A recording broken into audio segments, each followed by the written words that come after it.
Hello friends, welcome back to my YouTube channel Shri Shivaya Namastubhyam. इस channel के माध्यम से मैं श्री पूजनीय पंडित प्रदीप जी मिश्रा जी द्वारा बताए गए शिव के उपाय आप तक पहुंचाती हूं, ताकि आप भी उस उपाय का अपने जीवन में लाभ ले सके। तो चलिए सुनते हैं आज का उपाय। 3 तरह का जल शिव को समर्पित होता है और वो तीनों तरह के जल का अलग अलग भाव है महाराज। पहला जल सादा, घर से पानी लेकर गए, जल लेकर गए, शंकर को चढ़ाया, वो हमने घर का अपना एड्रेस बता दिया, भगवान शिव को जल चढ़ाकर अपने आनंद के लिए शंकर से कुछ प्राप्त कर लिया। दूसरा जल, जल के कलश में थोड़ा सा इत्र डालकर शंकर को जब समर्पित करते हैं तो महाराज घर में अगर कोई व्यक्ति बहुत रोगीला है, बहुत रोगीला, एक शिव महापुराण में, स्कंद पुराण में, नर्मदा पुराण में, भविष्य पुराण में, अग्नि पुराण में, नारद पुराण में, बरहा पुराण में, वामन पुराण में जितनी चीजें लिखी गई है एक एक प्रैक्टिकल कर देखो। तो शिव महापुराण, स्कंद पुराण का यह भाव याद करिए कि एक लोटे पानी में इत्र मिलाकर, जल में इत्र मिलाकर, बहुत रोगीला व्यक्ति, बहुत बीमार व्यक्ति है, एक लोटा पानी उसका हाथ का स्पर्श कराकर शंकर को चढ़ाना प्रारंभ कर दीजिए। महाराज केवल 5 या 7 दिन चढ़ाओ और वो 7 दिन के बाद में उस बीमार व्यक्ति का क्रम देखिए कि उसमें कितना आराम लगा है। औषधि दवाई काम करना प्रारंभ करी कि ना करी। केवल इत्र समर्पित, इत्र का जल। तो पहला जल सादा, दूसरा जल है इत्र का, और महाराज तीसरा जल जो शिव महापुराण के अंतर्गत कहा गया है बेलपत्र का जल। तीसरा जो जल है वो बेलपत्र का जल है। बेलपत्र का जल कैसा? तो महाराज शिव महापुराण की कथा कहती है कि जल के पात्र में एक बेलपत्र अंदर डालकर उस जल के पात्र को ले जाकर शिव को समर्पित करना, अर्थात अपनी मन की कामना भगवान शंकर से कह देना। केवल बेलपत्र के माध्यम, बोलना नहीं है हमको, कुछ हमें कुछ कहना नहीं है। 3 तरह का जल का जो व्याख्यान वर्णन किया गया, एक सादा जल जो भगवान को कहा, आपने अपना एड्रेस बता दिया, आपने अपने मन का भाव बता दिया। इत्र का जो जल चढ़ाया गया वो केवल रोग मुक्ति के लिए चढ़ाया गया। और तीसरा बेलपत्र, अगर उस जल में एक बेलपत्र भी पड़ी हुई है और वो बेलपत्र पड़ा हुआ जल आप जिस भाव से चढ़ा रहे हो, जिस कामना से चढ़ा रहे हो, शंकर वो कामना आपकी पूर्ण कर देते। और लिंग पुराण को अगर आप पढ़ेंगे तो उसमें पाएंगे कि लिंग पुराण के अंदर लिखा है कि आप शंकर को अगर जल भी नहीं चढ़ाएं, आप शंकर को वस्त्र भी नहीं चढ़ाएं, आप शंकर को फूल भी ना चढ़ाएं, आप बेलपत्र भी ना चढ़ाएं, अगर शंकर को आपने कुछ भी ना चढ़ाया तो केवल शंकर के मंदिर में 2 क्षण जाकर उस शिवलिंग के सम्मुख में बैठ जाओ, कुछ मत बोलो, केवल मौन होकर उसको निहार लो, केवल मौन होकर निहार लो।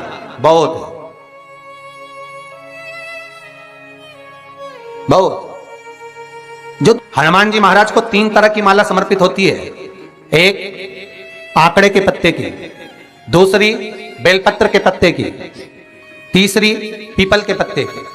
ये 3 तरह की माला जब शंकर हनुमान जी महाराज को समर्पित होती है, जिस समय पर अगर व्यक्ति के जीवन में बहुत भारी रोग हो गया है, बहुत ज्यादा कष्ट हो गया है, कैंसर जैसी बीमारी भी अगर उसको घेर ली है और किडनी लीवर सब बेकार हो गया, तो निवेदन है पीपल के पत्ते की माला बनवाओ, 108 पत्ते की, और हनुमान चालीसा का हर पत्ते पर स्मरण करिए। महाराज आप हनुमान चालीसा पढ़ते जाओ, माला में गांठ लगाते जाइए, और वो माला जो व्यक्ति कैंसर से पीड़ित है हाथ का स्पर्श कराइए और शंकर को चढ़ाइए। केवल अष्टमी तिथि के दिन ये माला समर्पित होना चाहिए, शुक्ल पक्ष की अष्टमी के दिन।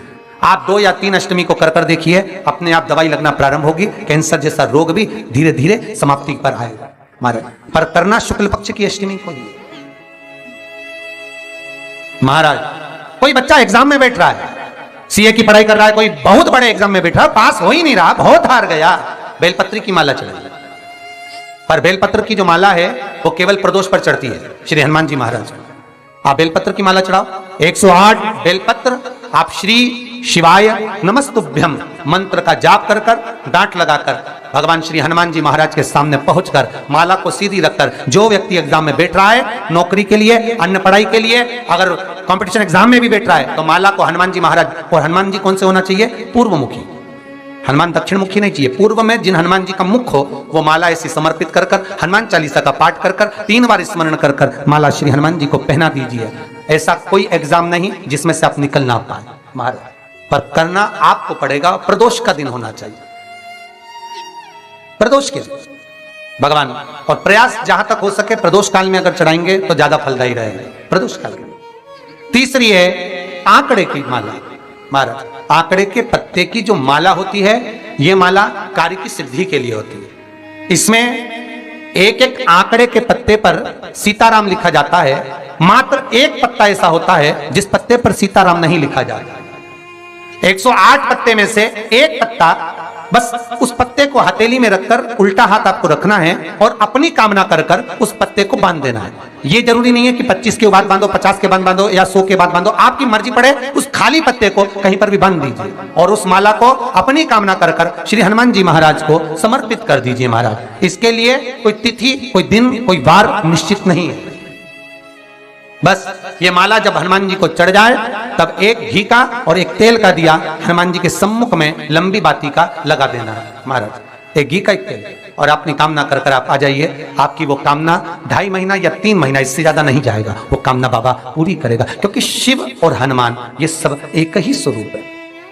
अब आप कहेंगे महाराज जी ये कौन सी पुराण से लिया है, तो आप इसको लिंग पुराण के अंदर देख सकते हैं। आप गीता प्रेस गोरखपुर की लिंग पुराण लीजिए, उसके अंतर्गत आप इसका व्याख्यान वर्णन पढ़ सकते हैं। महाराज, एक एक क्रम हमारे शास्त्रों का हम उसको बस ज्ञात करें, हम इधर उधर डोले नहीं। हमारी पुराणों में इतने लेख लिखे गए हैं, उसको ही अगर हमने निकाल लिया तो हम जीवन में सुख पा सकते हैं, हम दुखी नहीं हो सकते। मंत्र कौन सा है जो दिया जा रहा है, वो मंत्र कौन सा है जो प्रदान किया जा रहा है? हनुमान जी महाराज ने वो मंत्र जो विभीषण को दिया, और एक विभीषण जिसको लात मार दी गई, एक विभीषण जिसको लात मारकर निकाल दिया गया, जिसके घर का भी ठिकाना नहीं था, वो विभीषण एक छोटे से मंदिर में जो रहता था, तुलसी का क्यारा जिसके दरवाजे पर था, और वो विभीषण जब सीख रावण को देता है तो वही विभीषण को जब लात मारकर निकाल दिया जाता है, तो वो मंत्र कौन सा था जिसको विभीषण ने जपा और विभीषण लंका का अधिपति बन गया, सत्ताधारी, वैभवशाली? वो मंत्र कौन सा? केवल एक मंत्र जो श्री हनुमान जी महाराज ने विभीषण को दिया। महाराज, वो मंत्र कोई दूसरा नहीं था, केवल भगवान का नाम विभीषण को प्रदान किया था। क्यों? क्योंकि विभीषण के दरवाजे पर जब हनुमान जी महाराज पहुंचे थे, विभीषण के द्वार पर जब हनुमान जी महाराज पहुंचे तो विभीषण के दरवाजे पर जाकर क्या देखते हैं कि सब कुछ विभीषण के यहां पर है, और विभीषण लगा हुआ है। कभी यहां पर प्रणाम करता है, कभी वहां प्रणाम करता है, कभी विभीषण यहां जाता है, यहां नमन करता है, कभी विभीषण वहां नमन करता है, कभी विभीषण इस स्थान पर जाता है। विभीषण यहां वहां डोल रहा है, ये हनुमान जी देख रहे हैं। घर में दिखाया तो वास्तु दोष है, क्या करें? पाइप तोड़वा के इधर का इधर कर दो, सीढ़ी तोड़वा के इधर कर दो। राशि में दिखवाया तो ग्रह दोष है। सारे दोष मनुष्य को नजर आते हैं और सब कुछ कर लेता है वो, पितृ दोष के लिए भी, वास्तु दोष के लिए भी, ग्रह दोष के लिए भी, पर मनुष्य को सारे दोष नजर आते हैं। जब दुख आता है बस एक दोष नजर नहीं आता अपने कर्मों का कि पहले क्या कर कर आया है, वो भी तो दिखवाओ किसी महाराज से।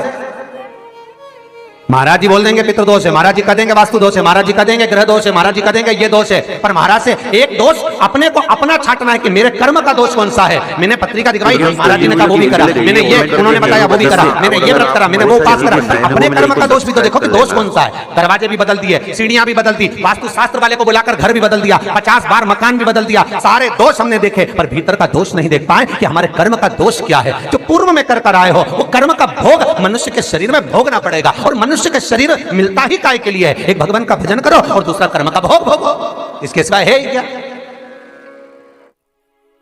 का शरीर केवल 2 कारणों से मिला है, एक कर्म का भोग भोगने के लिए और एक भगवान का भजन करने के लिए। तो कर्म का भोग भी भोगना और भगवान का भजन भी करना है, तो क्यों करना है? तो शिव महापुराण की कथा कहती है कि जितना तुम भजन करते रहोगे तो ये दुख जो आता है ये धीरे धीरे कटता रहेगा, बस भजन से दूर मत होना। इसी तरह की वीडियो के लिए आप मेरे चैनल को लाइक, सब्सक्राइब और शेयर करना ना भूलें। Thank you for watching.